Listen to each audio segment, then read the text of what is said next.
I remember talking to Chief Warrant Officer Ye about it, and he brought up the concept to some of the other Marines in the shop.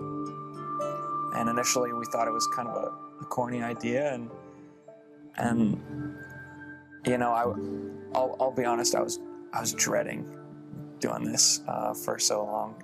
And then, you know, obviously throughout the execution of the you know, COMMSTRAT field training exercise, I was rather impressed with the organization and my peers as well.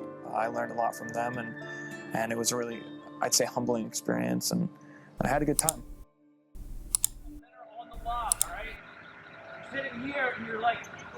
So day one we showed up. Our first station was the Marine Corps obstacle course. At face value, I think that it looks pretty straightforward, and you can visualize what each obstacle is going to look like for days. But once you get up there, I think people really underestimate how uncomfortable the obstacles can be, especially flipping over bars and climbing up walls that are definitely taller than most of the Marines that are executing the course. So it puts you in uncomfortable situations and forces you to make physical movements that you're not necessarily, like the everyday Marine is not used to. I can understand the annoyance other people we take pictures of have, because sure enough, there'll be someone in my face when I'm trying to do something. Okay, you gotta get the photo, you gotta get the shot, sure. It got to the point where I'm just like, all right, man, get out of my face. Come on, man, I gotta take the photo. No, you missed your shot. You got too close. Back up. Let me do my thing. Your mission is to get good photos. The guy you're taking pictures of is to finish the mission, whatever his objective is. So this is what it taught me was, okay, this is how my subject feels. I need to make sure that I'm out of this guy's way, but I'm also getting my mission done.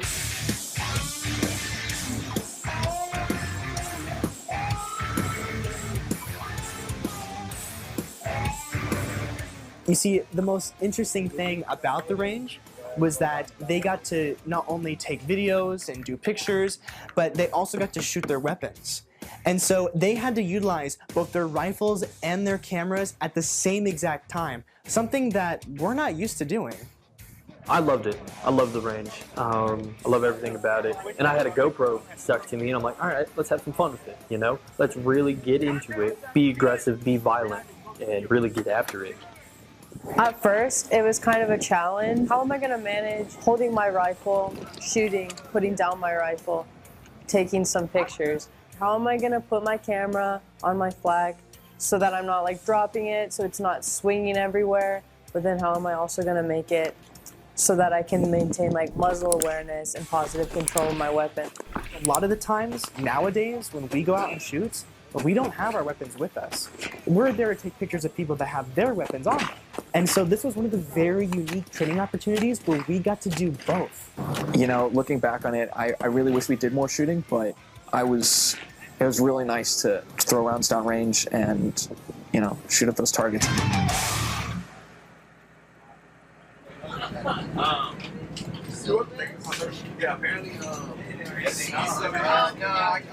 When everyone was done shooting their rifles, and when we were done taking our pictures and getting all of our videos, we didn't leave the field. We stayed out there. And instead, we had a bivouac set up, we had a tent, and we had a generator going, which was giving us power to charge our batteries, to charge our computers. And you put like 30, 40 COMMSTRAT Marines in one single tent, and they still have to edit all of their products, and they have to make sure all of their work is done and completed by the end of the day. I'd say that's got to be one of my favorite parts of the field. Editing within your environment, drawing from personal experience. I've been to the Philippines, I've been to Korea, I've been to the mainland, and I've edited in places where it's either 10 degrees outside or 110 degrees outside. It doesn't matter. Being immersed in your environment while you're editing, you're just stacking experience on experience. It didn't hit me kind of like the, I don't know, situation we were in until I walked into the tent and saw all the seats filled. There was no spot. You know, I'm not plugging in a laptop, I'm not doing whatever. Somebody got to it first and was like, okay, cool, right. Popped down where I could, opened up my laptop, started working.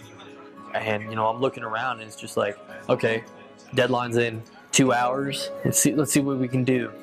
And just being in that tent was something completely different. You know, it's very cramped. There's people pressing around you. you know, like you're shoulder to shoulder with everybody, you know, you're turning your computer around, showing people your products, and you have all these wires tangled up with each other. It was trying to simulate what's it actually like to be in a field environment for more than 24 hours, and what's it like to do your job, not just shooting with your cameras, but also editing with your computers, charging your stuff, and making sure that you have all your stuff still. You feel kind of weak and fried almost, and you have a job to do still. Yeah.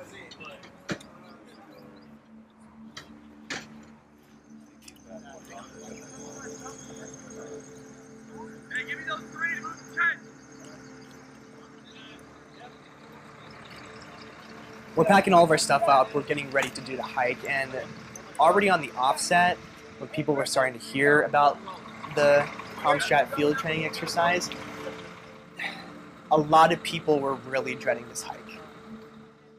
And so everyone is packing up all their stuff, they're packing up all their MREs, they're packing up all their cameras, they're getting everything ready. You know, we're throwing our packs on, we're all setting up, we're getting a little formation, everything like that, and then all of a sudden, hey, team this, team that, start getting ready, you guys are gonna start the hike. Stack up, edge of the road. Odd numbers on the left side, even numbers on the right side. Gaggle up in your little triangle of 3. You know, there was that kind of readiness. It was just kind of, all right, yep, here we go. Get ready, get some stretches going, you know, let's get after it. Threw on the pack, gave it a little shuffle, tightened everything down, and I'm like, okay, cool. Pack's tight, pack's high, should be good, my team's good, all right, let's get after it.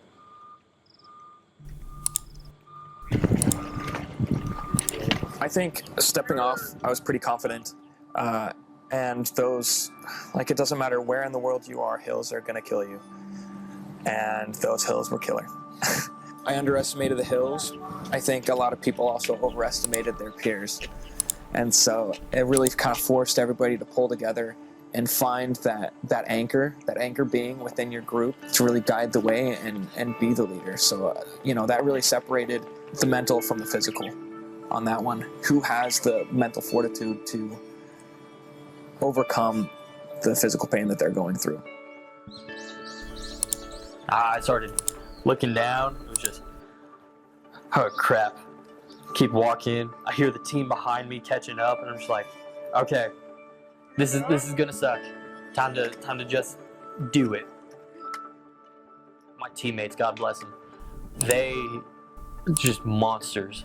The both of them are just walking there through, having a conversation, you know, just going on through, and I'm in the back. You guys doing great. Yeah, I'm gonna need a minute. It was a blow to my pride, having to be the one to tell people, all right, I need a minute, I need to stop. It came to the reality of just, all right, yeah, there's nothing I can do about the pack, nothing I can do about the path, nothing I can do about the time. Just got to get it done. As long as I give 100%, as long as I don't tap out, then I'm good. Your mind is kind of going into the black, and in this field training exercise, you can't have your mind do that, because even though you're still doing the hike, you have to be taking videos. You have to be taking pictures. This hike wasn't a break for us to stop doing our job. This hike was a part of the job. And we're tired, we're slayed, you know, we're sweaty, we're exhausted. Sometimes you don't even want to keep going forward, and one of your teammates is running up ahead of you and points a camera at you, and you're just like, I just don't want to be filmed right now. But, you know, they have a job to do, we have a job to do, and so, you know, you just kind of have to ignore it and keep going.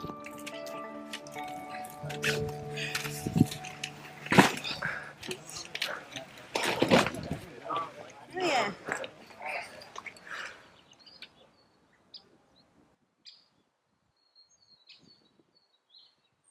Whenever you get to bivouac within a a combat town or a mount environment, it's always a blessing in disguise, especially after going from being exposed to the elements to not. I think it's kind of that happy medium between laying in your bed and being out in the field. So you can characterize it as whatever you want, but bivouacking in a mount setting is actually a privilege. You know, when you finally make it in the end, you think that's going to be over. A lot of people that kind of consider hikes to be like the last real event of the day, and then you just go and hang out and then you do stuff the next day. But you know, we finally finished the hike, and we were so wrong. I hear someone call out, you know, everyone meet at the bivouac site. So grab my camera, walk out, and yeah, sure enough, McMap instructor's there with one of the lieutenants, and he's like, "Yep, do McMap, all right. Get a good hike, you know, good job everybody, good time. Time to get after it." Not like interpersonal violence. Let's see it, all right? I'm killing you.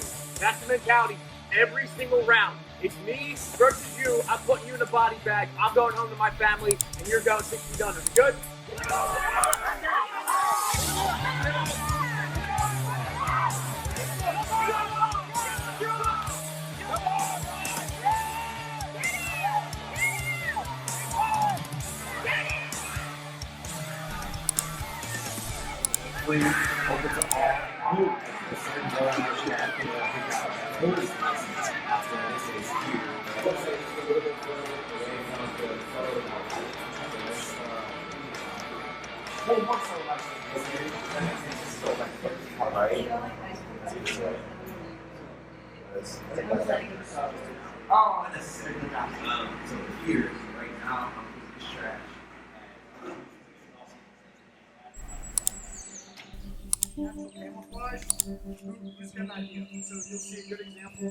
Big thing for me is if I'm doing something, I got to get in that mindset, right? You know, and it was at that point, it's just like, all right, we're about to be doing some serious stuff. You know, we were told the previous day, grab your 24-240 lens.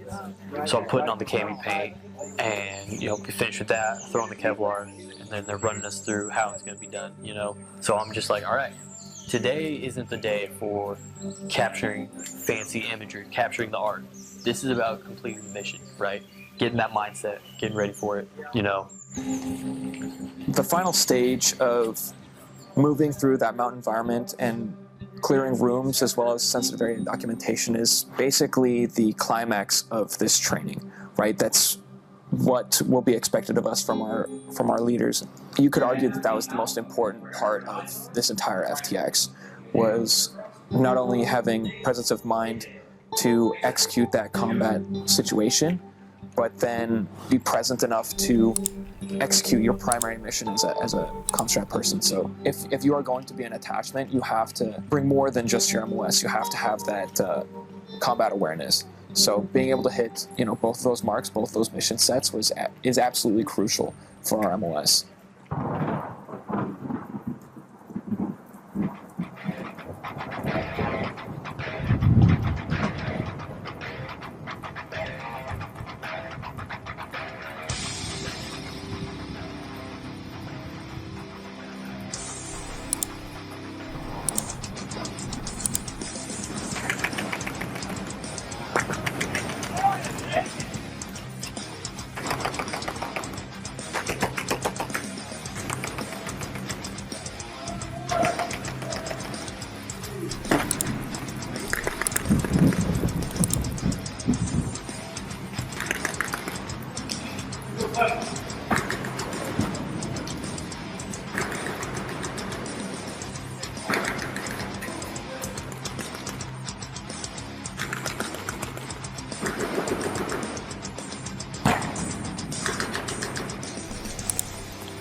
I just saw so much passion, not only for the MOS, but actually being a Marine during this training.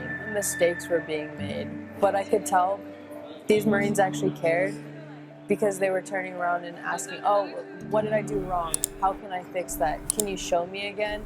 It wasn't just, oh, let's get through this training. It's over in a couple days. I'd say that The COMMSTRAT FTX was more than anything a demonstration of our combat capabilities while still executing that COMMSTRAT mission. We pulled together units from all over the Pacific to come to do this training. Everything that went down was perfect training, but it was absolutely what we needed as Marines. And the fact that we got it, I hope that this is going to inspire other units around the Marine Corps to be able to do the same thing. And so we needed training like this so that we're ready for when an actual conflict happens. I would love for us to do another FTX in Okinawa. I'll do multiple a year, I don't care. Send me to the field again. If we had to leave tomorrow, it demonstrates that we're ready.